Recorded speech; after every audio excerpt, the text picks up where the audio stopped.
The enemy concentrated the bulk of his available armor at Mortain and continued his obstinate attack until August 12th. If the Germans succeeded in breaking through at Mortain, the Allied position beyond that area would be grave.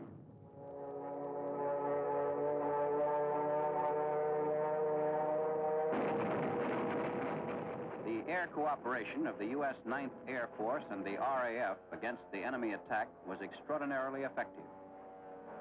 The Royal Air Force had a large number of Typhoons equipped with rocket-firing devices. These kept up a sustained assault against the enemy's forces that was of great help to the defending infantry.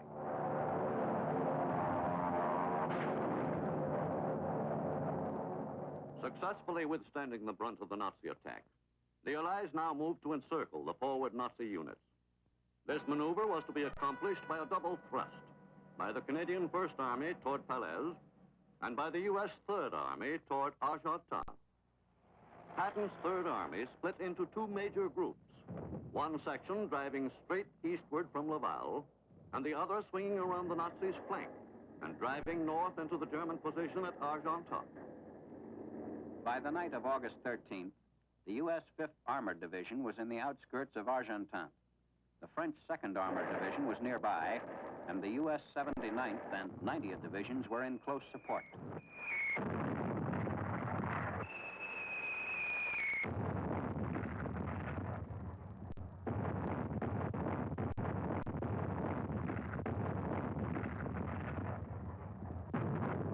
Caught in the giant pincers between Falaise and Argentan, the Germans suffered staggering casualties.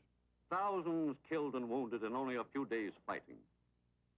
In the aggregate, considerable numbers of Germans succeeded in getting away. Their escape, however, meant an almost complete abandonment of their heavy supply and was accomplished only by terrific sacrifices. Meanwhile, the Canadian drive into the Germans' flank from the north at Falaise met determined Nazi resistance.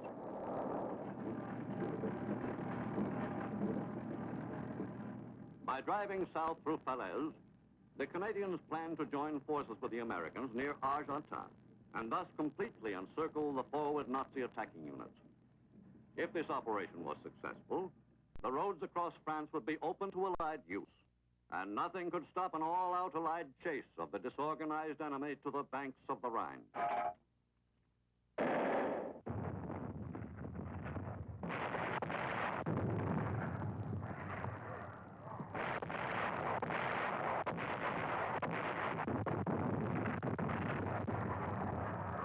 The battle on the Germans' northern flank was one of the most concentrated actions in the campaign on the continent.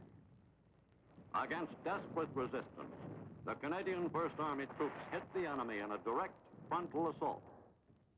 The Canadians threw in fierce and sustained attacks, but it was not until August 16th that Falaise was finally captured. 3 days later, near the little town of Chambois, the pincers closed as the Canadian Army, which took Falaise, met the Americans who seized Argentan, and a large Nazi force was effectively trapped. Many of the Nazi prisoners were disarmed and searched by French patriots who volunteered eagerly for the job. Though a considerable number of German troops escaped eastward toward the River Seine, more than 100,000 Nazi soldiers were caught within the circle and taken prisoner by the Allies. 8 infantry divisions and 2 panzer divisions were captured almost in their entirety. For the Germans, the encirclement of thousands of their crack troops was supplemented by the loss of great quantities of invaluable materiel, which they could not immediately replace. The battlefield at Falaise was unquestionably one of the greatest killing grounds of any of the war areas. Roads, highways, and fields were so choked with destroyed equipment and with dead men and animals that passage through the area was extremely difficult. The Battle of the Falaise Pocket ended according to plan.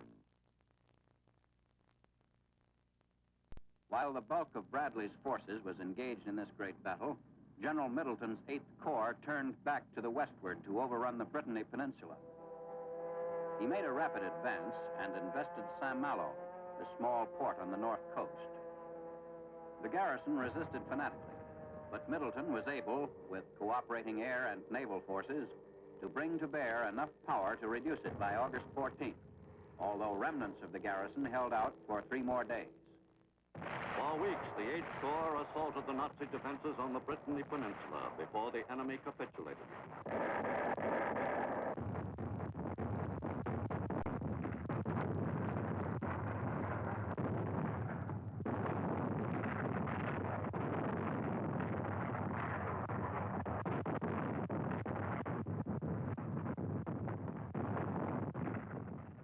The German garrison, what was left of it, surrendered after an exhausting siege.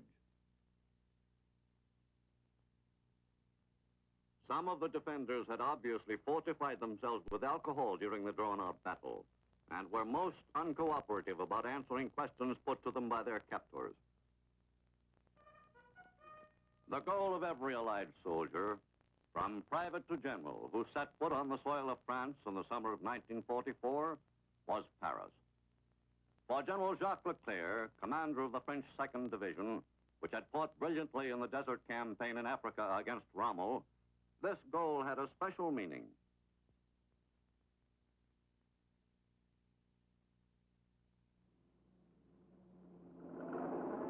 The moment when the French capital would finally be freed drew excitingly close as the Allies rolled victoriously through the crowded streets of newly liberated French towns.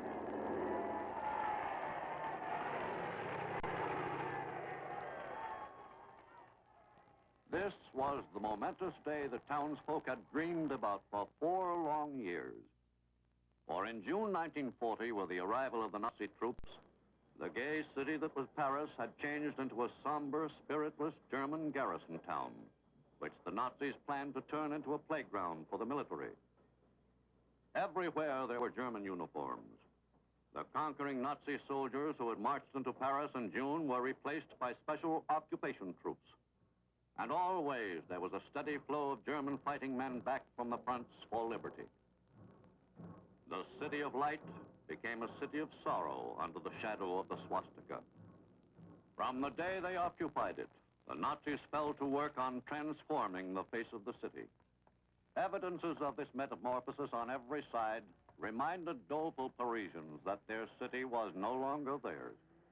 As expected, the Nazis, with their Gestapo, ruled Paris with an iron hand.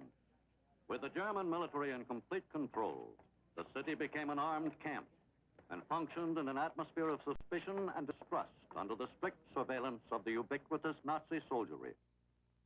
Even traditional French ceremonies were conducted under the watchful eye of the conquerors. However, Parisians did succeed in keeping the torch burning at the tomb of their unknown soldier of World War I throughout the Nazi occupation. But the Nazi occupation forces did not supervise everything that went on in Paris and the surrounding country. From the outside world came the voices of freedom.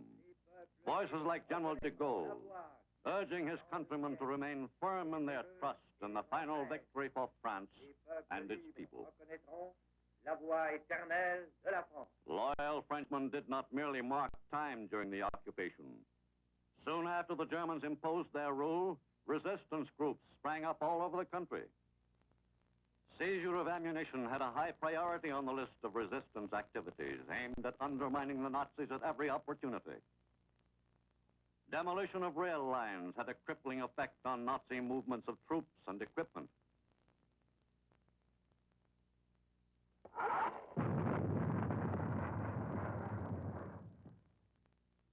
A true picture of what was actually happening in France and in the free world outside was presented in the pages of resistance newspapers, published secretly and distributed to Frenchmen eager for a few words of hope. Hundreds of underground newspapers were published during the occupation under overwhelming handicaps. The Allies sometimes managed to drop supplies to those groups who were among the most active in the resistance. The Maquis, whose members hid in the hills to avoid being forced into Nazi labor gangs. With this badly needed equipment, the Maquisards operated as guerrillas and sometimes killed several hundred Nazi soldiers in surprise attacks.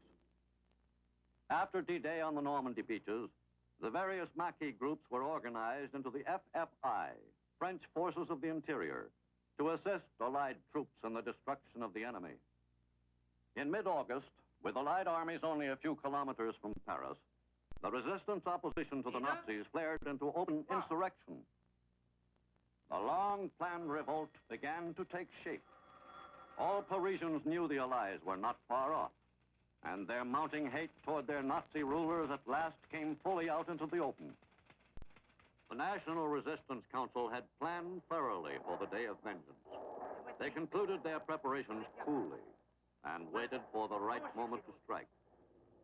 Finally, on August 19th, the resistance opened fire.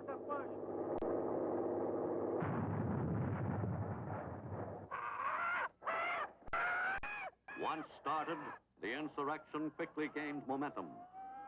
The revolt was successful in one sense. Numbers of the enemy were killed, and German administrators in key civil posts were put to rout. The German grip on Paris was effectively loosened by the FFI.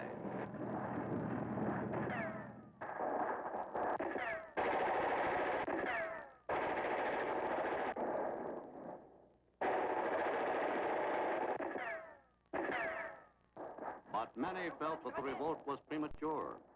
It soon became apparent that the Parisians were not quite strong enough to win back their city completely without aid. When the Free French forces inside Paris staged their uprising, it was necessary to move rapidly to their support. Information indicated that no great battle would take place, and it was believed that the entry of one or two Allied divisions would accomplish the liberation of the city. For the honor of first entry, General Leclerc's French 2nd Division was selected. It was a satisfying climax to an odyssey which, in its entire length, carried all the way from Central Africa to Berchtesgaden in Germany. General Leclerc's men entered Paris on August 24th and immediately restored the city officially to French authority. For 50 months, Parisians had waited for this moment when they could again breathe the air of freedom so long denied them. Overnight, Paris was once again gay and happy. The people's unshakable trust in the return of a free France had proved sound. Liberty, equality, fraternity was again the standard. But the French soldiers still had the enemy to contend with. General Leclerc's tank crews and American Shermans used their experience gained at Le Mans and Alençon to good advantage. Paris again became a battleground. Many of its most fashionable avenues were under constant enemy sniper fire.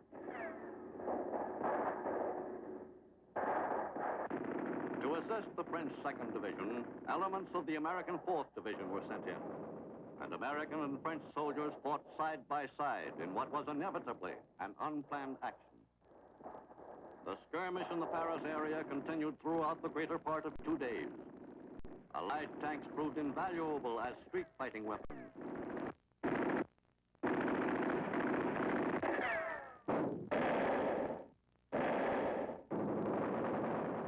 With the last remnants of the Nazi defenders dead or captured, the Germans surrendered to the Allies on August 25th.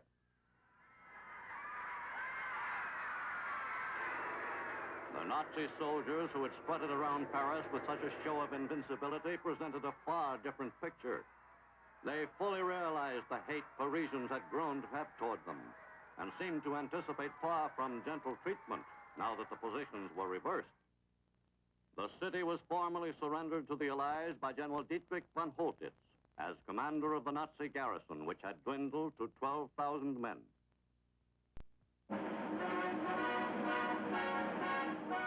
Immediately after the capture of Paris, I notified General de Gaulle that I hoped he would quickly enter the capital. I desired that he, as the symbol of French resistance, should make an entrance before I had to go in or through it.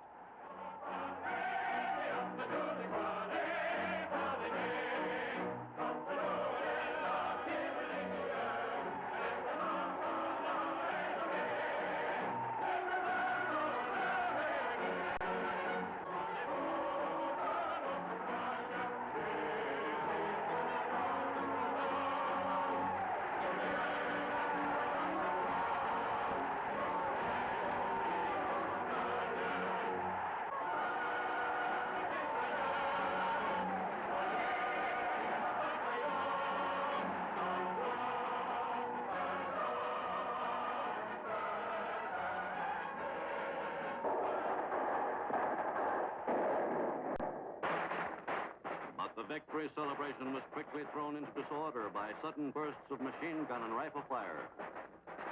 The crowds near the Cathedral of Notre Dame were directly on the line of fire of the rooftop snipers, who were clearly Vichy militiamen and French collaborationists.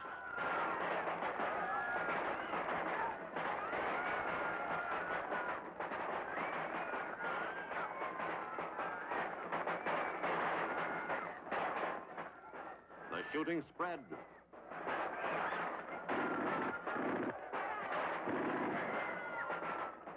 Soon they were shooting all over central Paris.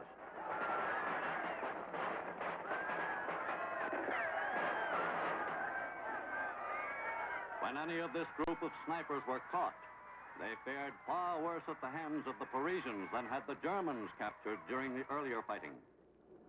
On the Saturday following the capture of Paris, I determined to make a formal call upon General de Gaulle. We entered Paris quietly and secretly, as we supposed, on Sunday, August 27th. Word apparently got out that Bradley and I were in town, and we were surrounded by a crowd of enthusiastic citizens. The exuberant greetings were a bit embarrassing, and we made our way as quickly as possible to one of the exit gates. I promised de Gaulle that 2 of our divisions would march to the front through the main avenues of the city. I declined personally to be present at this formation, but told him that General Bradley would come back to the city and stand the review to symbolize Allied unity.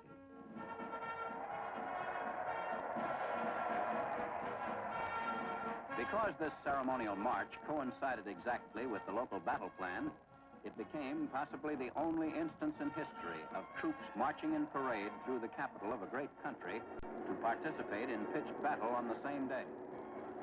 The liberation of Paris had a great impact on people everywhere. The plan called for an Allied landing on the Mediterranean French coast between Toulon and Cannes.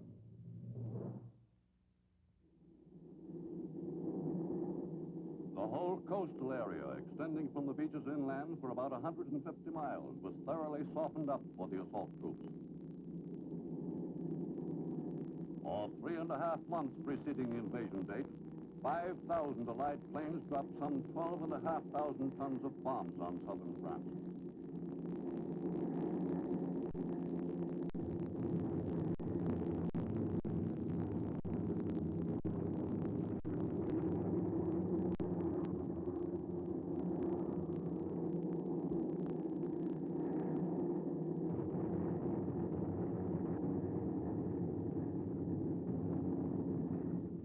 Early on the morning of August 15, 1944, the mounting air bombardment was supplemented by strong naval fire against the beaches.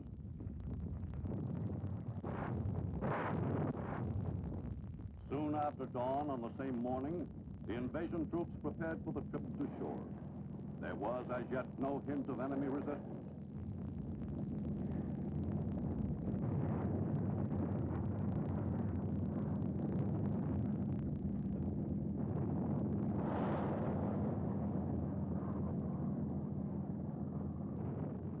Spearheaded by 3 American divisions, supplemented by French units, the U.S. 7th Army made the assault. The troops, many of them veterans of the North African and Italian campaigns, stormed ashore at 8 a.m. and met very light opposition. The landing was executed exactly as planned.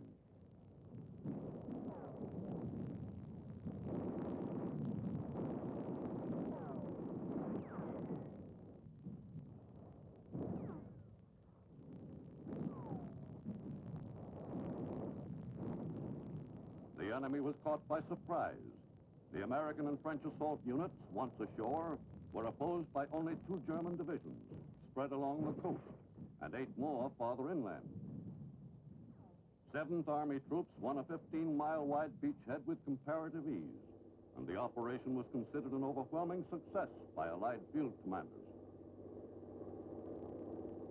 With the beachhead securely ours, the drive inland was begun without delay. The course of the advance was to be up the valley of the Rhone River. The troops started their drive toward the valley against stiffening resistance.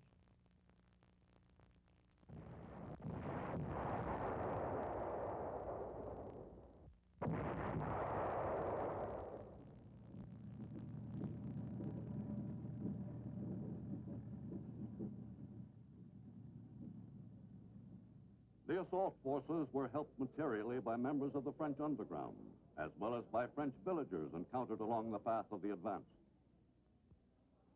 During the first few days of the campaign, the 7th Army and the Maquis captured more than 10,000 Nazi troops. Throughout the Allied drive in southern France, the Maquis played an especially active and extremely valuable part. The southern France invasion force was to fight its way up the Rhone Valley and then swing eastward into Germany.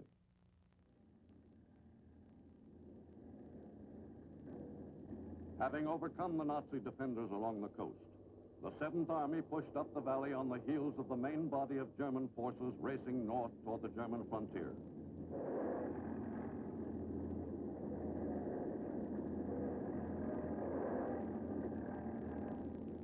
The pursuit was speeded up in an attempt to trap the fleeing Nazis.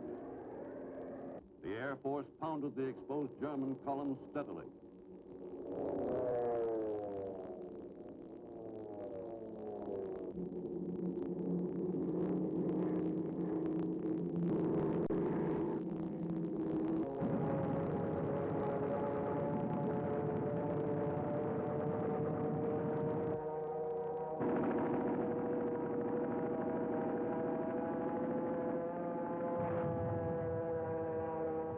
At intervals, the Allied chase was slowed down, as the 7th Army troops were called upon to reduce a pocket of Nazi resistance.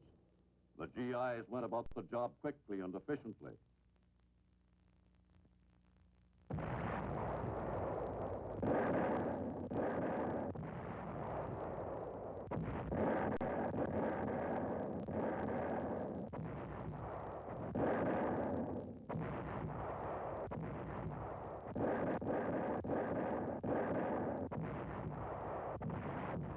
During the first 2 weeks of the campaign in southern France, thousands of Nazis were killed and 50,000 captured.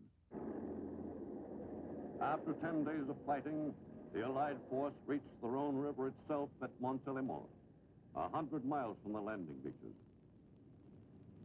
Here, a last-ditch Nazi stand was quickly beaten down. The advancing Americans trapped one Nazi panzer division and elements of 2 other German divisions. The Germans lost great quantities of materiel in their unsuccessful defense at Montélimar, and additional thousands of German soldiers were killed or captured in the brief but savage battle.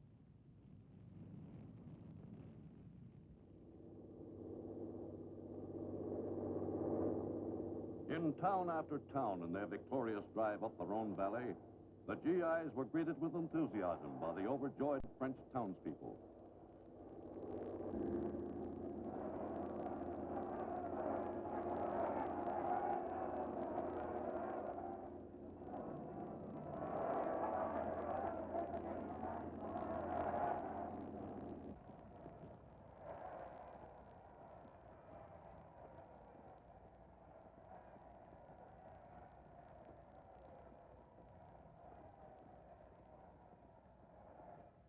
On September 11th, junction was made between the southern France assault force and American units which had entered France from the Atlantic coast. In the Dijon area, the U.S. 7th and 3rd Army troops made contact, and western France was sealed off. For the final push to the German frontier, the Allies presented a single powerful battle line. Sparking the drive to the east was Patton's 3rd Army. Patton realized that through speed and determination, each successive advantage is more easily and economically gained than the previous one. Relentless and speedy pursuit is the most profitable action in war. But the Germans did not simply fall back. The Nazis showed every intention of fighting savagely for every mile of eastern France still in their hands. They used all available mobile equipment in their strong effort to stem the Allied advance along the whole battle line. In a concerted attempt to stabilize their defense, the Nazis fought stubbornly, fully aware that if this stand were unsuccessful, the Allies would, before long, penetrate into Germany itself.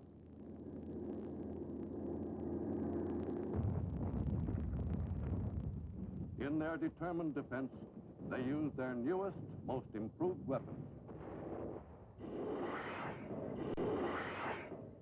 The Allies hammered continuously at the Nazi line, which had stiffened abruptly. The Allied attack was not quite strong enough.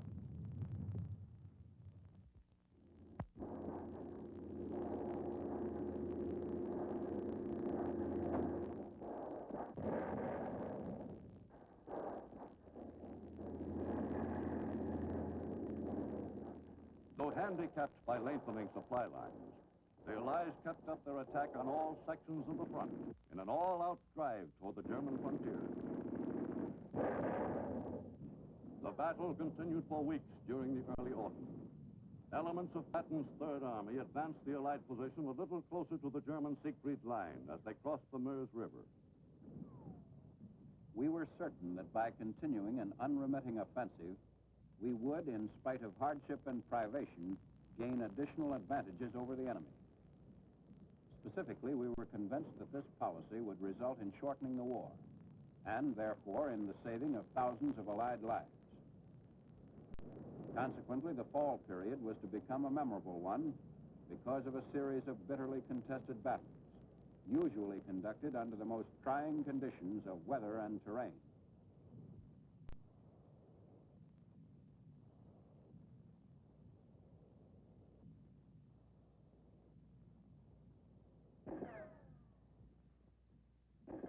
The fighting throughout the front, from Switzerland to the mouth of the Rhine, descended during the late fall months to the dirtiest kind of infantry slugging. Advances were slow and laborious. Gains were ordinarily measured in terms of yards rather than miles. Operations became mainly a matter of endurance, stamina, and courage. Because of depletion of their infantry strength, divisions quickly exhausted themselves in action. Our offensive strength fell off markedly.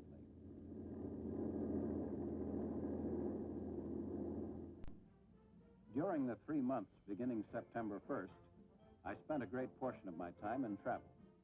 I visited commanders in their own headquarters, kept personal touch with problems as they arose, and above all, gained a feel of the troops. All along the front, Allied planes kept up the attack on Nazi defensive positions.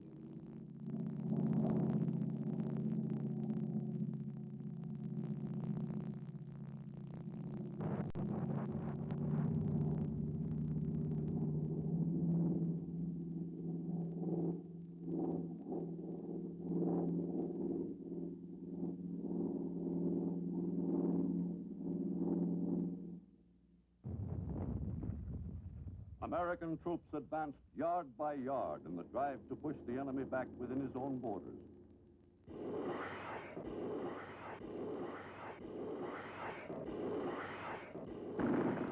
The French First Army led the attack on the Belfort Gap and breached it within a week. Its leading troops quickly reached the Rhine. This turned the flank of the German position in the Vosges Mountains and forced a general withdrawal. We were disposed along a line which, beginning in the north on the banks of the Rhine, stretched 500 miles southward to the border of Switzerland.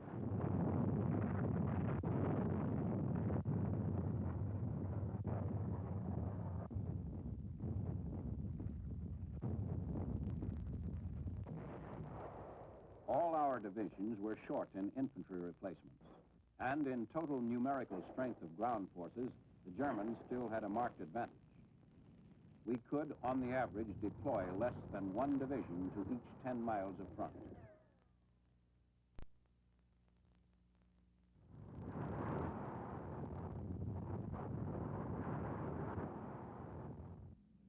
By October 1st, our aggregate strength on the continent was 54 divisions.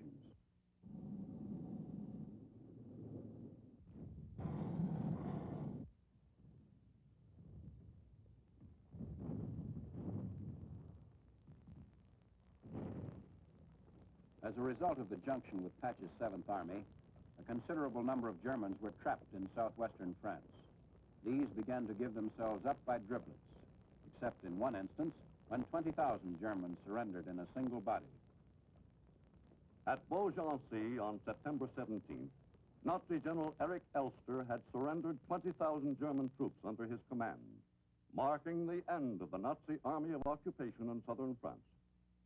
The mass surrender was made without the loss of a single Allied soldier's life. In the north, the Allies decided to drop 3 parachute divisions into German-held Holland in an operation ultimately designed to turn the Nazis' northern flank. The British 1st Airborne Division was to land farthest north, near Arnhem, while the Americans of the 82nd and 101st Airborne were dropping a bit farther south. The operation was regarded as a large gamble, but if the Nazi bridges across the Rhine in the north could be seized, the war might be shortened materially.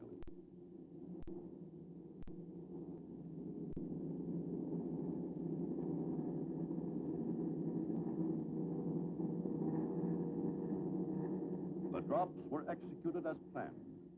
The first landings by the main airborne forces were made on September 17th and continued for several days following. Initial losses were slight, but there were some.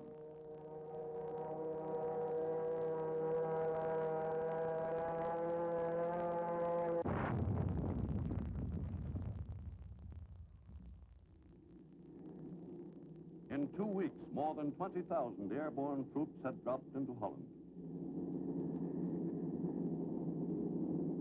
Over 13,000 more landed in gliders, which had been towed across the English Channel.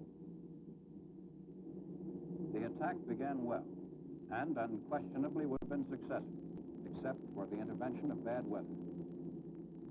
This prevented the adequate reinforcement of the northern spearhead, and resulted finally in the decimation of the British Airborne Division, and only a partial success in the entire operation. But the Allied airborne troops in Holland accomplished one important task. Of the bridges to be seized, one of the most vital was the Nijmegen Bridge over the Waal, a branch of the Rhine. British and American troops surprised the Nazi force guarding the bridge and captured the valuable prize before the defenders had a chance to set off the demolitions already prepared.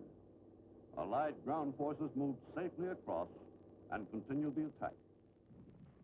During the fall months, there was, as originally planned, much to be done operationally.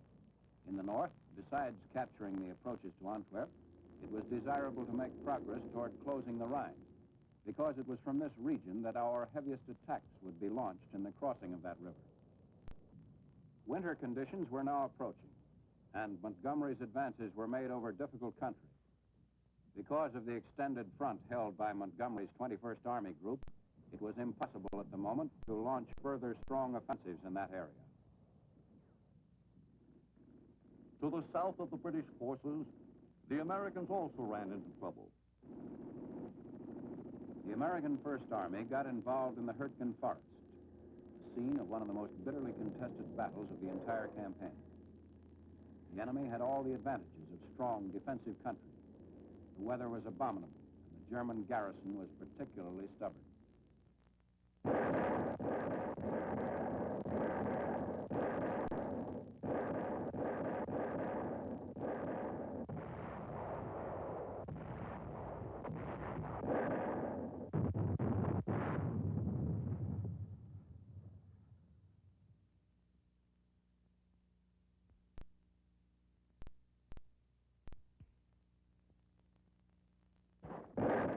All along the front in the Aachen sector, as winter drew near, the fighting continued heavy. But in the Hurtgen Forest, the battle was especially tough. After the battle, whenever veterans of the American 4th, 9th, and 28th Divisions referred to hard fighting, they did so in terms of comparison with the Battle of Hurtgen Forest, which they placed at the top of the list. Yankee doggedness had finally won. By mid-December, the Allies had penetrated the outer defenses of the Siegfried Line at several points.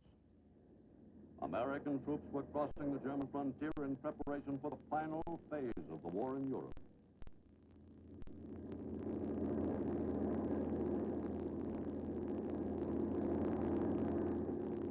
Only 6 months after the Normandy beaches had been stormed, the battle battle for Germany was begun.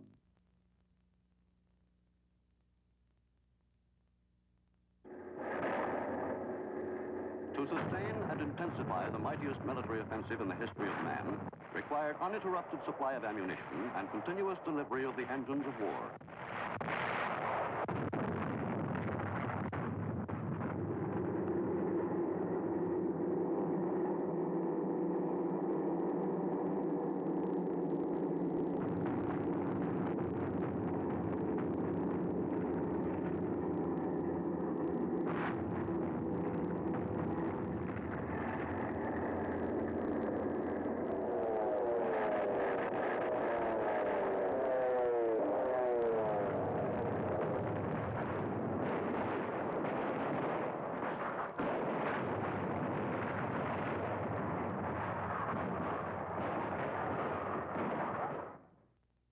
The delivery of the tools of war and the countless necessities of a great army was the job of the services of supply.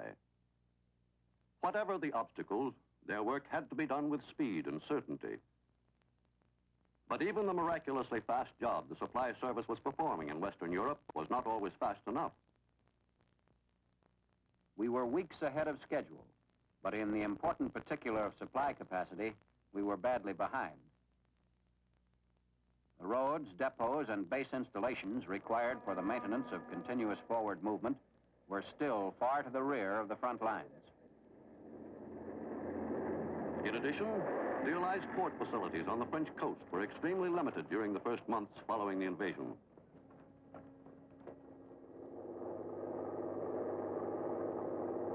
Our logistic formations had been confined in a very restricted area during the entire Battle of the Beachhead.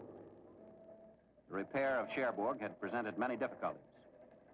We began using the port in July, but it did not reach volume production until the middle of August.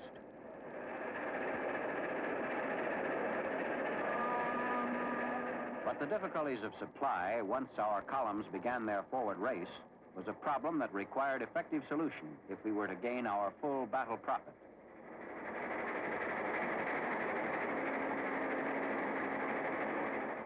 To facilitate the unloading of supplies on the invasion beaches, the Allies had constructed two complete artificial harbors.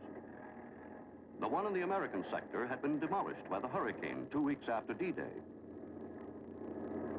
The British artificial harbor survived and proved of inestimable value in the transfer ashore of the supplies so vital to Allied success in the Battle of Europe. But these ports were not nearly sufficient for Allied needs.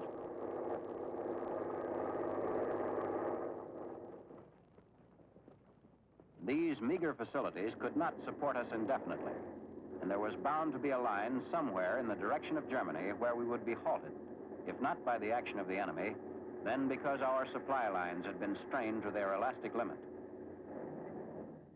One of the most vitally needed staples was oil. To keep a steady stream of that precious fluid pouring into France, a series of pipelines was laid between England and France, spanning the channel. The flexible pipe, wound on drums for the first time, was deposited along the floor of the channel in a unique supply job called Operation Pluto. In all, 20 of these Pluto lines were laid, linking Great Britain and the French coast in the months after D-Day. Each drum carried as much as 70 miles of pipe, and when fully wound, weighed more than 1,500 tons, equal to the weight of a destroyer.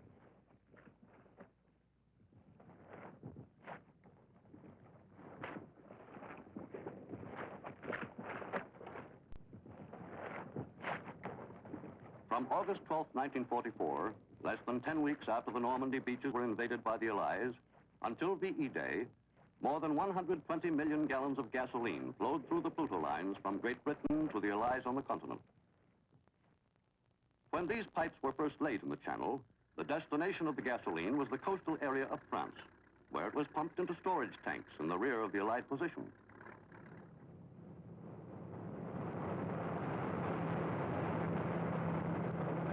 The lifeblood of the Allied military organism was now ready for distribution to key sections of the front.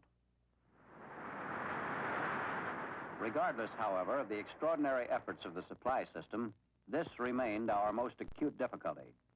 All along the front, the cry was for more gasoline. Every one of our spearheads could have gone farther and faster than they actually did. Nevertheless, we had to supply each force for its basic missions and for basic missions only.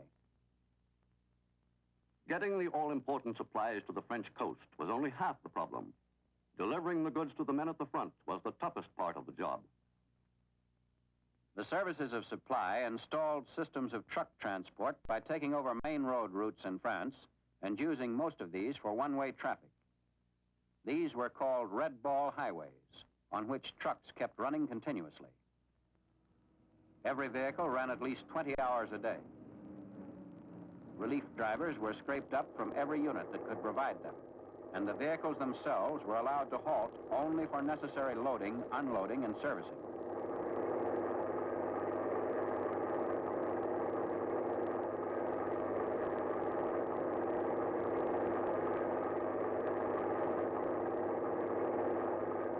The Red Ball Express began its operation on August 25th, 1944, under the Motor Transport Brigade of the Transportation Corps.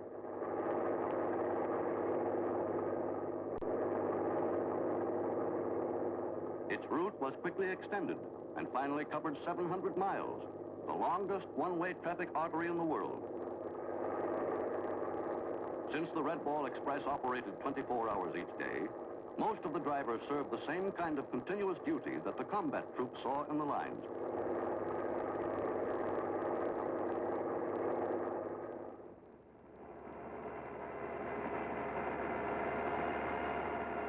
During the autumn, the heavy rains crippled many trucks, whose transmissions became badly worn by excessive use of the low gear and the four-wheel drive.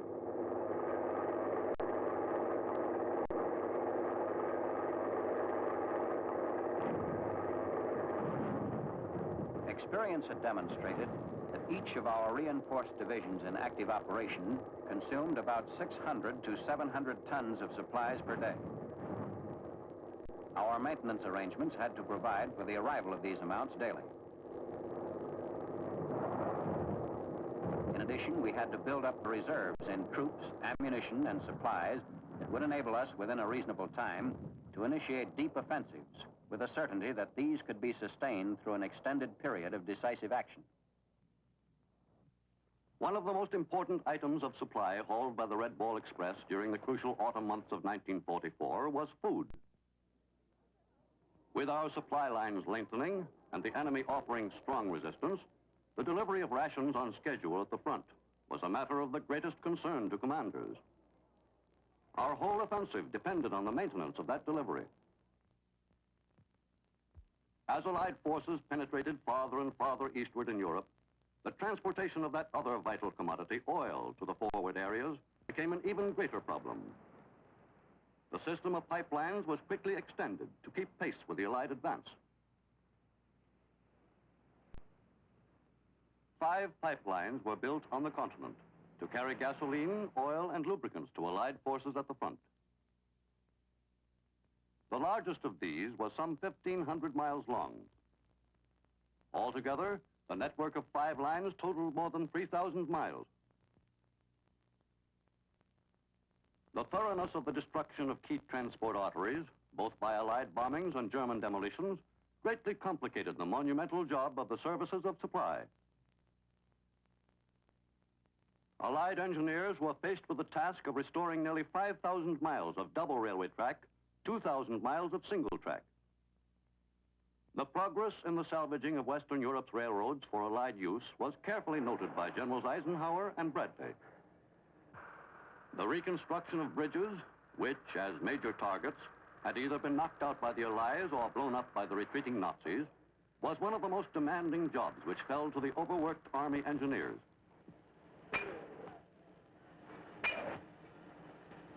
New portable Bailey bridges were erected with great speed by the Allies at many points, and pre-war bridges which had been damaged were hastily repaired.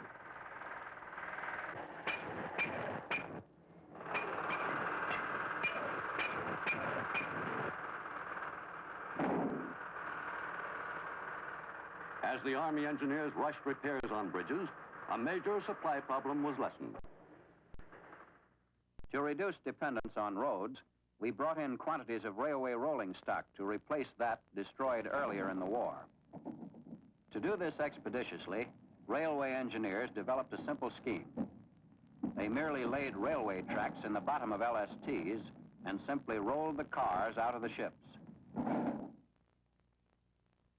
Locomotives presented a more difficult problem, but they too were unloaded quickly, transferred without delay to the rails and ready to go into action.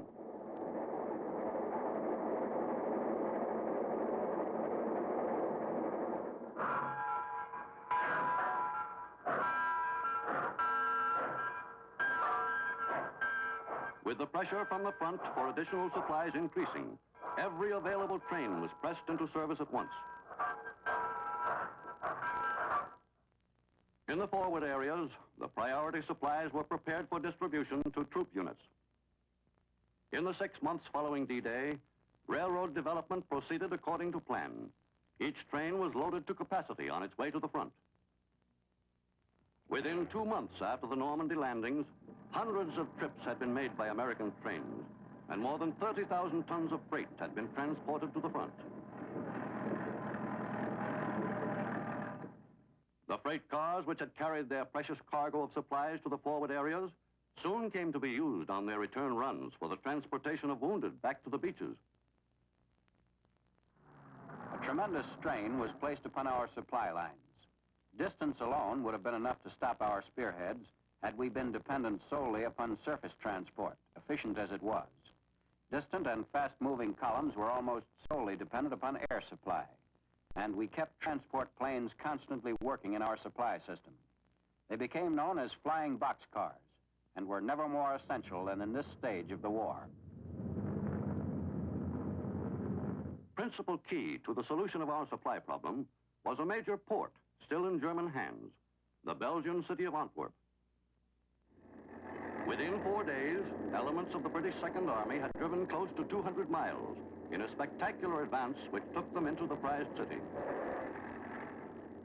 Possession of this port, if usable, would solve our logistic problems for the entire northern half of our front.